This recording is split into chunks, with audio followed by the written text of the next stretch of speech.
তোমার বুদ্ধি যে আর কবে হবে? তুমি মাসের টাকা বাড়িয়ে দেবে আর সবাই মজা করে খাবে। কটা টাকা? দেখো না, ফরহাদটা সারাক্ষণ হিসেব করে যাচ্ছে কবে পরীক্ষার খাতা দেখার টাকাটা পাবে।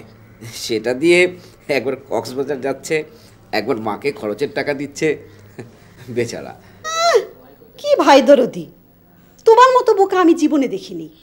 তুমি কষ্ট করে আর্ন করো আর সেটা 12 ভূতে খায়।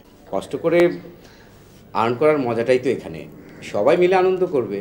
তার মানে তোমার মাথায় কাঁঠাল ভেঙে সবাই খাবে? ভাই বোন ভাবি বলতে তো তোমার কলিজা ফেটে যায়। ওভাবে বলো না, ভাই বোনের জন্য কি আর করলাম।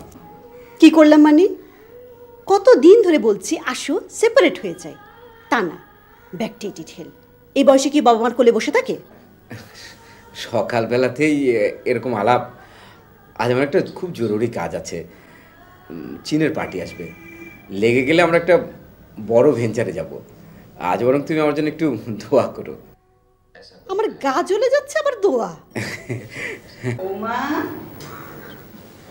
ফায়সাল, তোর একটা চিঠি এসেছে, শেয়ারের চিঠি মনে হয়। এই, তুই যে বললি সংসার খরচের টাকা বেশি দিবি, বুঝে বলেছিস তো?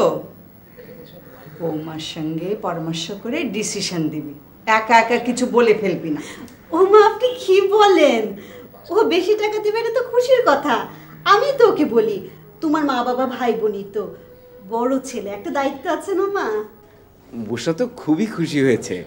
ও বলছিল সংসারের টাকা ভাগাভাগি করার কি দরকার, যখন যা লাগবে বড় ছেলে হিসেবে আমি তো বেশি দেবই। বৌমা বড় ভালো মেয়ে। আপনার ওই বউ খুব ভালো মা।